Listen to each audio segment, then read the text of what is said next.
is in full-blown panic, and his biggest fear is coming true. He's losing Crimea and he has no way to respond. The military crisis is beyond comprehension. Ukraine has unleashed a systematic campaign of destruction, dealing over $5 billion of damage to Russian bases inside Crimea. This military failure is so profound that Russian soldiers are now drinking their own urine to survive, while some of them die of hunger and thirst. This isn't just a battlefield crisis. After Ukraine destroyed 3 plants inside Crimea, hundreds of thousands of residents are without power, without food, and without water. They're not blaming Ukraine for this, but Vladimir Putin. This situation is Russia's own making. But Kremlin is still focused on maximum cruelty. While Russian soldiers die of thirst, Kremlin TV has accidentally slipped up and confirmed Putin's darkest truth. The goal of this war is not military victory, but the systematic targeting of innocent Ukrainian civilians. Take a look at this yourself.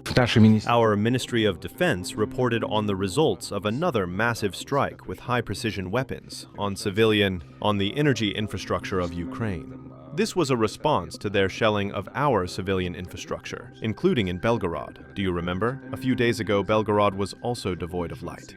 Was that a slip of the tongue, or just mind getting too tired to continue the Kremlin lie?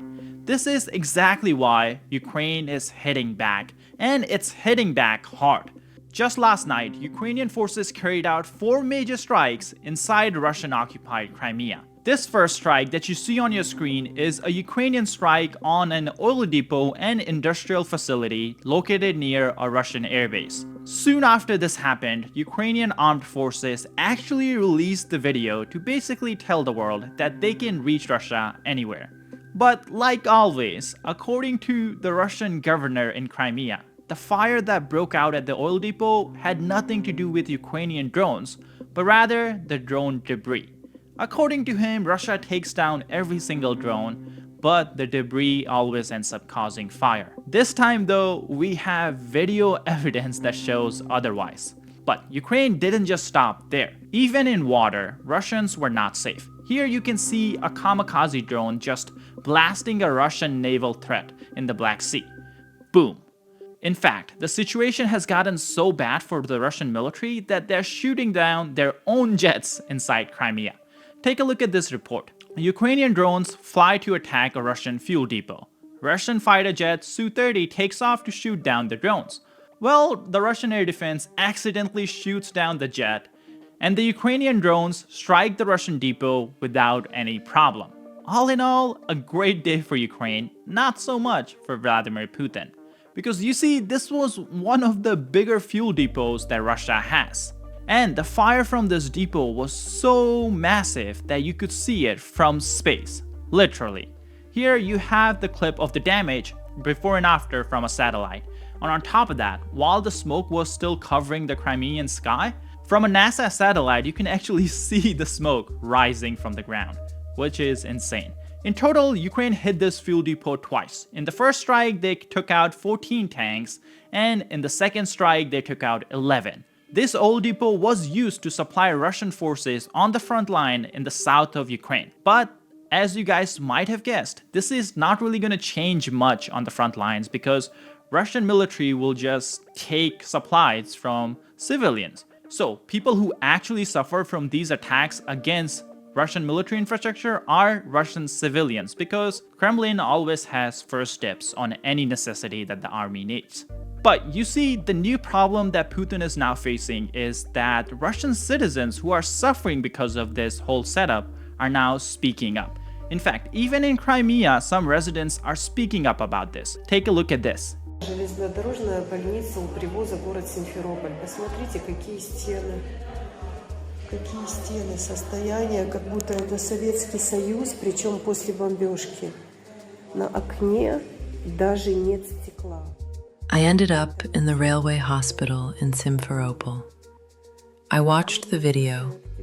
I still can't believe my eyes. I left Crimea. I'm a former resident of Simferopol. Столько денег. И люди вот так вот в таких условиях находятся, в таких палатах. Это просто Советский Союз. I'm shocked that the city where I grew up is in such a state. Железнодорожная поликлиника, вернее, больница вместе с поликлиникой. It's cold everywhere. The glass is broken everywhere. Instead of glass, there's oilcloth. In the wards, there's cold water. The taps and everything are cold. There was no hot water at all. Такое. Мы живем просто после бомбежки какой-то, я не могу понять, но это не сказать даже так. Это еще после Советского Союза, здесь ничего не делано. Страшно.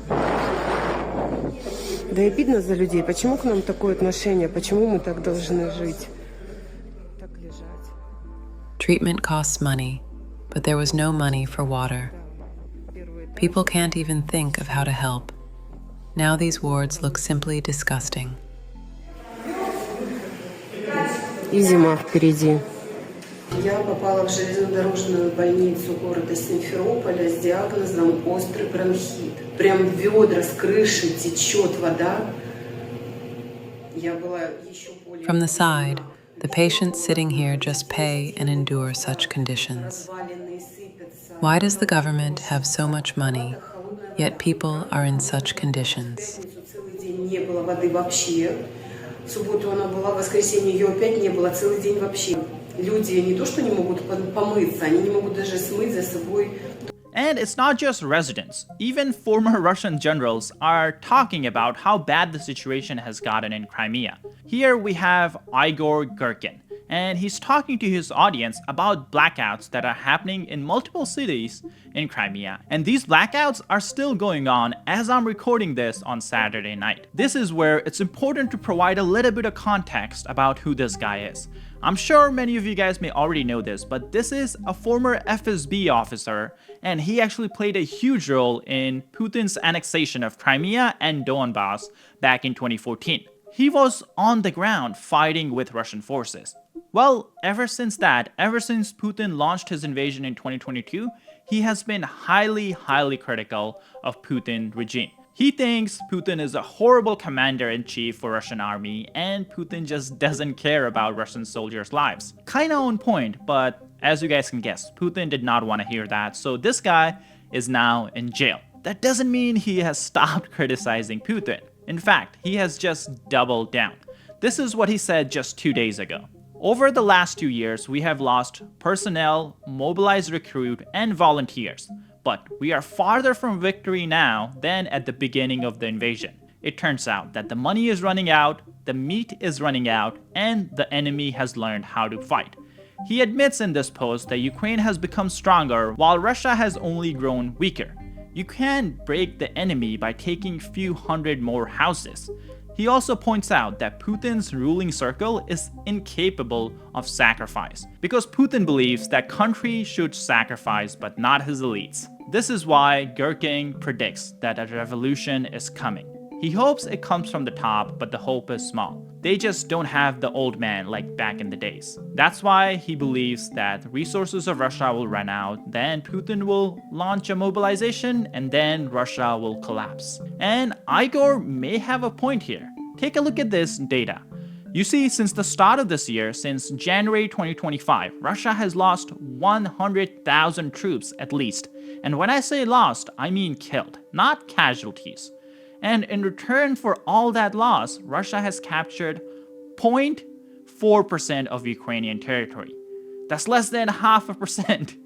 It seems like almost every year Putin is losing more and more soldiers and gaining less and less land. But this brings me back to something Putin said at the start of the invasion. He said, sacrifice is required to rebuild the Soviet Union, and he's willing to sacrifice every single Russian, excluding himself though. But anyways, the Russian soldiers who are fighting on the front lines are not fan of this strategy, and they're speaking up. We have many different videos from Russian Telegram channels where soldiers are saying that, what the hell are we doing? Take a look at this one, for example. Вот честно сказать, вот как не кривля душой. Honestly, not bullshitting you. Out of 101 fight, the whole company went down in one battle. This is the Donetsk-Zaporizhia border. Novopil. We were storming Novopil. A couple months ago, they killed my dad. Still can't fucking deal with it. My dad left, then I left. They herded us all into the assault. Now it's mortar fire. Look, I'll tell you straight.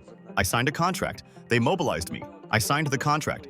Me, a contract soldier, going in first, and behind me, the convicts were coming in to consolidate. Is that normal? I'm a contract soldier. No criminal record, nothing. Fuck.